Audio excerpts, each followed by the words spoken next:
대림절 네 번째 주일입니다. 주님께서 더 가까이 우리 가운데 오셨다는 말씀입니다. 교회 달력으로는 이미 저희는 새해를 맞이했습니다. 세상은 연말을 맞이했지만 교회 칼렌더는 예수님을 기다리는 것이 한 해의 시작임을 말하며 우리는 이미 한 해의 시작의 네 번째 주를 맞이하고 있는 것입니다. 이 대림절 기간은 기다리는 주간입니다. 다시 오실 주님, 마치 2000년 전에 사람들이 메시아를 기다렸던 것처럼 오늘 이 시대 가운데도 메시아를 기다리는 사람들, 이 시대에도 우리 주님을 간절히 기다리는 사람들이 주님을 학수고대하는 그 바로 계절이 대림절 기간입니다. 여러분들도 누군가를 기다려본 적이 있습니까? 어린 시절 성탄절은 기다려지는 시간이었습니다. 왜냐하면 그 당시만 해도 그렇게 과자와 캔디가 넉넉하진 않지 않았습니까? 성탄절에 선생님들이 과자와 캔디를 싸서 챙겨주는 그 선물을 받는 것이 큰 기쁨이었습니다. 또한 부모님들이 평소에 사주지 못하는 선물을 하나씩 사주며 크리스마스 소리 캐롤이 들렸던 그 과거의 성탄절의 모습들은 우리에게 추억으로 남아 있습니다. 여전히 아이들은 성탄을 기다립니다. 하지만 예전만큼 간절하게 기다리는 것 같지는 않습니다. 예수님 당시의 사람들은 상당히 간절히 누군가를 기다리고 있었습니다. 메시아 대망, 메시아가 오기를 대망 아주 간절히 기다렸던 그 시대에 사람들은 언제 메시아가 오시려나, 언제 우리를 구원할 구원자가 오실까, 그렇게 구원자를 기다렸습니다. 그 이유는 당시에 로마의 압제가 깊었고 또한 로마의 압제와 함께 권력층을 형성한 유대 지방에 있는 이 정치의 카르텔이 상당히 공고하게 서 있었기 때문입니다. 이와 같은 때에 사람들은 메시아를 기다렸던 것입니다. 자, 오늘 본문의 이야기를 하려고 합니다. 오늘 본문은 예수님의 오심을, 예수님의 길을 예비했던 그의 인생 자체가 예수를 위한 예비, 준비였던 세례 요한의 이야기를 통해서 예수님의 오심을 기다리는 우리들, 또한 새해를 준비하는 우리들에게 어떠한 기다림이 있어야 되는가, 어떠한 준비가 있어야 되는가라고 하는 관점에서 오늘 말씀의 은혜를 함께 나누려고 합니다. 자, 그런데 오늘 우리는 그냥 쉽게 지나치는 구절인데요. 3장 1절과 2절에는 상당히 유명한 권력자들의 이름이 등장하고 있는 것을 보게 됩니다. 이름도 생소한 이름들인데요. 그런데 오늘 본문에서 이들의 이름들은 상당히 중요한 의미를 가지고 있습니다. 제가 여러분께 3장 1절로 2절의 전반부를 다시 한번 읽어드리도록 하겠습니다. 디베르 황제가 통치한 지 15해 곧 본디오 빌라도가 유대의 총독으로, 헤롯이 갈릴리의 분봉왕으로, 그 동생 빌립이 이두레와 드라고니 지방의 분봉왕으로, 루사니아가 아빌레네의 분봉왕으로, 안나스와 가야바가 대제사장으로 있을 때에, 여러분 다 모르는 사람들이죠. 근데 당시의 사람들은 이들을 알았습니다. 상당히 이름만 들어도 유명한 권력자들의 이름입니다. 여기에는 7사람의 VIP의 이름이 등장합니다. 요즘 VIP 하면 사람들은 그렇게 고운 시선으로 바라보지 않습니다. 여기에 등장하고 있는 7사람은 VIP입니다. 첫 번째 등장하는 VIP는 디베르 황제입니다. 아우구스투스 황제의 아들이며 당시에 권력을 장악하고 있었던 15년 동안 다스리고 있었던 로마의 권력자입니다. 그리고 그가 파송한 유대 땅을 지배하는 총독 빌라도, 그리고 이 로마 권력과 결탁해서 당시에 유대 지방과 갈릴리 지방을 나누어서 통치하던 분봉왕, 이들의 이름이 등장합니다. 세 사람의 이름이 등장하고 있고요. 그리고 당시에 종교 권력의 핵심에 있었던 안나스와 가야바가 대사장으로 있을 때라고 기록하고 있습니다. 대제사장은 한 명밖에 없는데 가야바가 대제사장인데 당시에 그의 장인인 안나스는 권력의 핵심에 있었기 때문에 오늘 누가는 안나스와 가야바가 대제사장으로 있었다라고 표현하고 있습니다. 7명의 VIP, 로마의 권력을 중심으로 해서 종교 권력과 정치 권력이 결탁되어 카르텔을 형성하고 있었던 그때를 오늘 성경은 우리에게 말하고 있습니다. 자, 오늘 구절을 우리 시대로 전환시킨다면 이렇게 할 수도 있습니다. 이제 오바마 대통령의 임기가 끝나고 트럼프가 당선된 지금 중국의 시진핑이 주석으로 있고 아베가 일본의 총리로, 북한의 김정은이 국방위원장으로, 남한에서는 박근혜 대통령이 탄핵되고 황교안 총리가 권리 대행을 하고 있을 때에 라고 오늘 본문의 말씀을 우리의 시대 가운데도 읽어낼 수 있다는 것입니다. 오늘 본문은 우리에게 무엇을 말합니까? 권력층들이 권력을 형성하고 있는 그때에, 세상이 도무지 바뀔 것 같지 않던 그때에 바로 변화가 시작되었는데, 그 변화의 시작은 이들이 머물고 있는 왕궁이나 이들이 머물고 있던 성전이 아니라 빈들이었다고 말씀하고 있습니다. 자, 오늘 본문의 후반부는 이렇게 말하고 있습니다. 하나님의 말씀이 빈들에서 사가랴의 아들 요한에게 임한지라. 오늘 본문에 기록한 누가는 우리에게 두 가지를 상당히 대조하고 있습니다. 7명의 VIP가 권력을 장악하고 있던 그때에, 세상 나라를 이렇게 주무르고 있고 통치하던 그때에 하나님의 말씀이 임했는데 사람들이 별로 들어보지 못한 사가랴의 아들 요한에게 임했다고 말씀하고 있는 것입니다. 오늘 본문은 우리에게 무엇을 전해주려고 하는 것일까요? 하나님의 나라는 세상의 권력의 중심에 있는 것이 아니라 오히려 변방에, 중앙 정치에 있는 것이 아니라 변방에 있음을 우리에게 말하면서 빈들에서 외치는 선지자 요한에게 주목하고 있는 것을 보게 되는 것입니다. 여러분, 권력층이 된다는 것은 무슨 뜻입니까? 권력은 다른 사람의 이야기를 들으려 하지 않는 것이 특징입니다. 왜냐하면 내게 힘이 있는데 내가 왜 다른 사람의 말을 들어야 합니까? 내가 모든 것들을 주무를 수 있는데 내가 왜 그런 사소한 일에 관심을 가져야 합니까? 자, 그러므로 오늘 본문은 말합니다. 디베로 황제가 통치하던 때에, 이 권력자들이 있는 그때에 이들과 형성된 사람들은 하나님의 말씀을 도무지 들으려고 하지 않았다는 것을 말합니다. 그들에게 권력은 있었지만 하나님의 음성은 없었다고 말하며 우리의 시선을 빈들로 몰아가며 빈들에 있는 이 사가랴의 아들, 오랜 침묵 가운데 하나님께서 늦은 나이에 임신하게 하셨던 이 사가랴와 엘리사벳의 아들 요한에게 하나님의 말씀이 임했다고 말하고 있는 것입니다. 오늘 본문은 그들만의 정치적인 리그나 그들만의 종교적인 리그에 속해 있는 사람들이 아니라 오늘 일반적인 사람들, 이 땅 가운데 메시아를 기다리는 사람들을 위하여 이제 예수 그리스도가 오시는데 바로 요한이 그 일을 준비하고 있다, 이렇게 말하고 있는 것입니다. 자, 그런데 왜 하나님의 말씀은 이렇게 높으신 분들에게는 들리지 않고 빈들에 있는 요한에게 들렸을까요? 왜 권력층은, 왜 권세를 가지고 있는 사람은 하나님의 음성을 듣지 못하고 있는 것일까요? 왜 높은 담벼락 안에 있는 사람은 하나님의 음성을 듣지 못하고 왜 빈들에 있는 사람이 하나님의 음성을 듣고 있는 것일까요? 그것은 바로 내가 힘을 가지고 있다고 믿는 사람은 하나님의 자리를 인정하지 않기 때문입니다. 다른 사람들이 들어올 여지가 없기 때문입니다. 오늘 본문은 우리에게 말하고 있는 것입니다. 우리에게 도전하고 있는 것입니다. 이런 왕들이 다스리던 때처럼 우리도 혹여나 우리 인생의 주인 행세를 하고 있진 않은지. 여러분, 사람은 누구나 자기에게 권력자 아닙니까? 내 인생에 내 권력은 내가 쥐고 있는 거 아닙니까? 나를 누구도 함부로 할 수 없도록 나는 나에게 권력자인 것입니다. 자, 그런데 성경은 우리에게 도전합니다. 과연 내가 나에 대한 권력자인가에 대해서 말씀하고 있는 것입니다. 성경은 우리에게 이렇게 가르칩니다. 로마서 1장 28절은 이렇게 말씀합니다. 그들이 마음에 하나님 두기를 싫어하며, 사람들이 하나님을 두는 것을 싫어했다는 것입니다. 여러분들과 저도 하나님 두기를 싫어한다는 것입니다. 하나님께 권력을 이양하는 것을 싫어한다는 것입니다. 그분께 권력을 맡기는 것을 싫어하고 내가 내 성전에서 내 삶의 영역에서 왕이 되려고 한다는 것입니다. 대제사장이 되려고 한다는 것입니다. 그에게 절대로 권력을 놓지 않으려고 하는 그런 속성을 우리가 가지고 있고 바로 이것이 죄인의 모습이라고 말씀하고 있는 것입니다.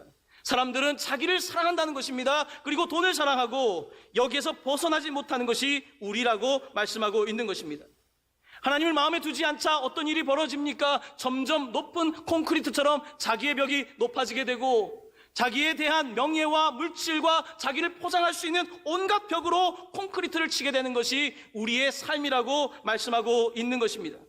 그 결과 우리 안에는 모든 불의와 추악과 탐욕과 악의가 가득한 죄의 도성을 만들고 마는 것이 우리의 인생이라고 말씀하고 있는 것입니다. 자, 그러므로 오늘 이 누가복음은 우리에게 도전하고 있습니다. 너의 권력 중심에서 이제 빈들로 나아가라고.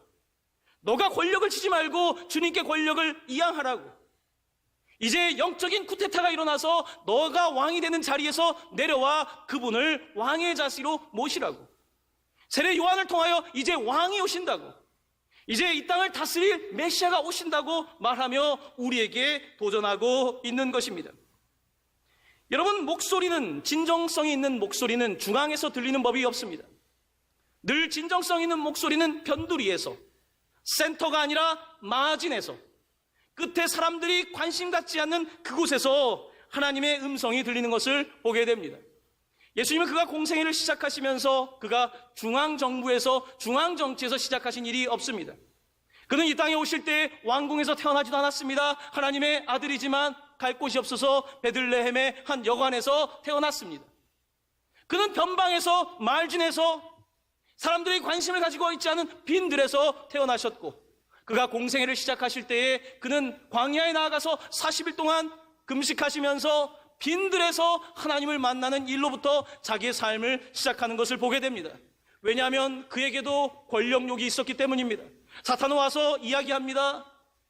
이 돌덩어리로 떡덩이를 만들어서 경제적 권력을 가져라. 높은 곳에서 뛰어내려서 사람들에게 인기를 얻는 명예 권력을 가져라. 내게 경배하면 모든 세상의 권력을 주겠다고 말할 때에 예수님께서는 아닙니다. 나는 사탄에게 악한 영의 권세의 권력을 주는 것이 아니라 오직 주님께만 내 삶의 권한과 권력을 드리겠다고 하나님께 권력을 이양합니다. 바로 이것이 예수 그리스도의 이야기 아닙니까? 여러분, 우리는 빈들로 나아가야 합니다. 빈들은 어떤 곳입니까? 별로 사람이 없는 곳입니다. 빈들은 어떤 곳입니까? 갈 때만 무성한 곳입니다. 하지만 이 광야에 바람이 붑니다. 성령의 바람이 붑니다. 갈대를 흔드는 성령의 바람이 불고 있는 이곳에 나아갈 때에 비로소 우리는 하나님의 말씀이 임하는 경험을 하는 것입니다. 하지만 내가 권력자로 있는 한, 내가 내 관저에서, 내 인생의 관저 안에서 내가 주인 되어서 살아가려고 하는 한 하나님의 음성은 들려오는 법이 없는 것입니다. 특별히 권력을 가진 사람일수록 하나님의 음성 듣기가 어렵습니다. 더 많이 가진 사람일수록 하나님의 음성을 듣기가 어렵습니다. 오히려 가난한 사람이, 마음이 가난한 사람이, 권력을 이양한 사람이 하나님의 음성을 듣는 것이라고 오늘 누가는 우리에게 말하고 있는 것입니다. 오늘 누가는 이렇게 우리에게 이 빈들이라고 하는 빈들의 영성의 자리로 우리를 초대하면서 이곳에서 놀라운 일을 벌이고 있습니다. 그가 벌였던 일은 회개 운동이었습니다. 오늘 본문 3절 말씀을 저와 함께 봉독하기를 바랍니다. 요한이 요단강 부근 각처에 와서 죄 사함을 받게 하는 회개 세례를 전파하니, 그가 했던 일은 죄 사함을 받게 하는 회개 세례를 주는 것이었습니다. 여러분, 회개는 뭡니까? 복잡한 말 하지 않는다면 단순합니다. 잘못한 것에 대해서 잘못했다고 말하는 것입니다. 미안한 일에 대해서 미안하다고 말하는 것입니다. 남의 것을 가져갔으면 배상할 줄 아는 것이 회개입니다. 오늘 세례 요한은 회개하라는 것입니다. 나는 잘못이 없습니다. 나는 잘 모르겠습니다. 내 책임이 아닙니다. 라고 말하지 말라는 것입니다. 누군가가 잘못했기 때문에 이런 문제가 발생하고 있다고 하는 이 사실에 관해서 간과하지 말고, 미안한 것은 미안함으로, 잘못한 것은 잘못함으로, 보상해야 될 것은 보상으로 반드시 갚아야 된다고 말하고 있는 것입니다. 오늘 성경의 추석가들은 이 세례 요한이 바로 활동했던 예수님의 공생애를 시작했던 그때가 바로 주빌리 희년의 해였을 거라고 말합니다. 50년 만에 오는 이 희년의 해는 바로 하나님의 해방을 선포하는 해 아닙니까? 이 해방의 해에 오늘 세례 요한은 우리에게 책임을 묻고 있는 것입니다. 빈들에 나아가 회개와 변화의 메시지를 던지고 있는 것입니다. 여러분, 회개라고 하는 것은 결국은 원래 상태로 돌려놓는 것입니다. 일그러진 상태에서 원래 상태로. 오늘 이사야서는 회개에 관하여 이렇게 우리에게 말씀하고 있습니다. 저와 함께 화면을 보면서 4절 6절 말씀 함께 봉독합니다. 광야에서 외치는 자의 소리가 있어 이르되 너희는 주의 길을 준비하라. 그의 오실 길을 곧게 하라. 모든 골짜기가 메워지고 모든 산과 작은 산이 낮아지고 굽은 것이 곧아지고 험한 길이 평탄하여질 것이요 모든 육체가 하나님의 구원하심을 보리라. 아멘. 이사야는 어떤 회개를 선포하고 있습니까? 이사야는 외치고 있는 것입니다. 골짜기는 메우라는 것입니다. 우리의 삶 속에 죄의 골짜기는 은혜로 메우라는 것입니다. 우리의 삶 속에 이 높은 산들, 우리의 교만의 산들은 깎으라는 것입니다. 높은 산뿐만 아니라 작은 산들도 우리의 교만함과 우리의 권력 가운데 있는 이와 같은 산들을 깎아내라는 것입니다. 그래서 높은 것은 낮아지고 낮은 곳은 다시 높아지는, 평평해지는 이와 같은 하나님의 회개, 회복의 운동을 말하고 있는 것입니다. 사랑하는 성도 여러분, 오늘 누가는 우리에게 회개를 말합니다. 누가 회개해야 합니까? 권력자도 회개해야 되고 나 자신도 회개해야 됩니다. 오늘 본문은 모든 사람이 죄를 범하였음에 회개할 것을 우리에게 말하고 있는 것입니다. 누가는 회개에 아주 좋은 예를 하나 듭니다. 누가복음 19장에 바로 삭개오의 이야기입니다. 뽕나무에서 예수를 바라보고 있었던 그가 예수님이 오심을 알고 그를 만날 때에 그가 회개합니다. 그의 회개는 이렇습니다. 누가복음 19장 8절입니다. 주여 보시옵소서, 내 소유의 절반을 가난한 자들에게 주겠사오며 만일 누구의 것을 속여 빼앗은 일이 있으면 내 갑절이나 갚겠나이다. 누가는 우리에게 말하고 있습니다. 권력 중앙에 있는 사람들이 회개한 것이 아니라 오히려 세리였던 삭개오가 회개하고 자신의 책임을 배상했다라고 말하고 있습니다. 자기의 책임에 대하여 더 많은 배상을 함으로써 그가 회개한 자가 되었고 아브라함의 자손이 되었다고 말하고 있는 것입니다. 사랑하는 성도 여러분, 우리는 여러 가지 세상이 변화되는 때를 살아가고 있습니다. 유럽도, 미국도, 중국도, 일본도, 한국도 이 모든 권력 체계가 지금 커다란 변화를 맞이하고 있는 이와 같은 글로벌 위기의 상황 속에서 오늘 우리는 도전의 말씀을 듣고 있습니다. 권력자들이 바뀌었습니다. 하지만 여전히 달라진 게 없습니다. 여러분, 오늘 누가는 3장에서 이 디베로 황제에 관해서 이야기하지만 그의 아버지였던 아우구스 황제 때에 바로 호적의 문제 때문에 예수님께서 베들레헴에 가서 예수님이 베들레헴에서 탄생하는 이야기가 등장합니다. 오늘 등장하고 있는 이 헤롯이라고 하는 사람의 아버지도 헤롯이었습니다. 그는 2살 이하의 자녀들을 학살하는 그런 일을 만행합니다. 예수님이 탄생하신 이후에 30년이 지났지만 권력이 바뀌고 또 바뀌었지만 아무것도 변한 것이 없습니다.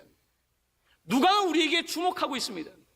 권력이 우리 가운데 여러분 정치적으로 무관심하라는 것이 아니라 경제적으로 무관심하라는 것이 아니라 정치와 권력이라고 하는 것 자체가 우리에게 놀라운 변화를 가져다 준다는 것에 대한 것은 환상이라는 이야기를 하고 있는 것입니다.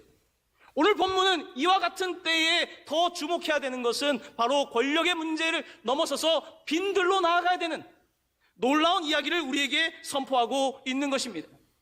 여러분, 공산주의 권력이 이 땅을 지배하게 됐을 때 사람들은 생각했습니다. 가진 자의 것을 없는 사람에게 주었을 때에 세상이 공평해질 거라고 생각했습니다. 하지만 어떻습니까? 결국은 그 권력층이 또 다른 특권층이 되는 우리는 역사를 보지 않습니까? 그러면서 공산주의는 무너지게 됩니다. 자본주의는 어떻습니까? 자본주의는 모든 사람들에게 공통의 아주 형평성 있는 기회를 준다고 말하고 있지 않습니까? 하지만 자본주의가 더 발달되는 사회 특징이 뭡니까?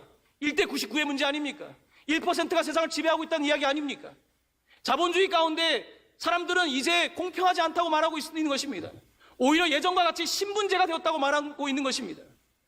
공산주의라고 하는 이데올로기가 세상을 바꾸는 것도 아니고 자본주의의 이데올로기가 사람을 바꾸는 것도 아니고 성경은 우리에게 말하고 있는 것입니다. 메시아가 오신다. 메시아가 오시는데 빈들에 나아가 그를 준비하라고, 그를 맞이하라고, 그를 당신의 삶의 왕으로 모시라고, 당신의 권력을 그분께 이양하라고 말씀하고 있는 것입니다. 그럼에도 불구하고 우리는 우리 자신의 권력을 그분께 드리는 것을 무척이나 두려워합니다. 왜냐하면 내가 내 삶의 주인이라고 믿고 있기 때문입니다. 하지만 하나님 나라는 그렇게 위로부터의 변화가 아닙니다. 아래로부터의 변화입니다. 하나님의 나라는 중앙에서부터의 변화가 아닙니다. 전방에서부터의 변화입니다. 사람들의 이야기를 듣기 위해서는요, 나가야 됩니다. 문 밖으로 나가야 합니다. 다른 사람들이 도대체 무슨 생각을 하고 있는지 들을 수 있어야 합니다. 하나님의 말씀을 들으려면 세상으로 나아가야 합니다. 하나님께서 무엇을 말씀하시는지, 하나님의 말씀을 들으려면 기도의 자리로 나아가야 합니다. 빈들로 나아가야 합니다. 광야로 나아가야 합니다. 그분이 말씀하시는 것을 들을 수 있어야 합니다. 그때 비로소 우리는 내가 권력된 이 삶의 어리석음을 깨닫게 되고 비로소 우리 가운데 찾아오는 평강을 누리게 되는 것입니다. 사랑하는 성도 여러분, 오늘 본문은 우리에게 도전하고 있습니다. 예수님이 오시는데 어떻게 준비할까요? 회개로 준비하라고 말하고 있는 것입니다. 회개는 단순합니다. 막다른 골목에 이른 사람이 백기를 드는 것입니다. 서렌더, 항복하는 것입니다. 이제 더 이상 나는 내가 할 수 없습니다. 당신이 나를 다스려 주십시오. 살든지 죽든지 당신이 하시는 것입니다. 내 모든 권력을 당신께 이양합니다. 이렇게 하나님께 드리는 것, 바로 이것이 회개인 것입니다. 사랑하는 성도 여러분, 지난 시간에 우리는 사가랴의 이야기를 통해서 이제 사가랴라고 하는 전통적인 이름이 아니라 요한이라고 하는 하나님은 은혜로우시다라고 하는 이름으로 새로운 패러다임이 된 것을 우리는 들었습니다. 오늘 본문은 우리에게 말하고 있는 것입니다. 이제 요한의 시대가 넘어서 이제 예수 그리스도의 시대가 옴을, 이제는 과거의 전통과 어리석음과 죄의 속성을 떠나서 이제는 우리를 구원하시는 은혜의 시대에 맞는 삶을 살 것을 요구하고 있는 것입니다. 사랑하는 성도 여러분, 저는 누가복음을 읽다가 너무나 중요한 흥미로운 구절 하나를 만나게 되었습니다. 자, 이렇게 빈들에서 시작된 회개 운동이 어떻게 끝나게 될까?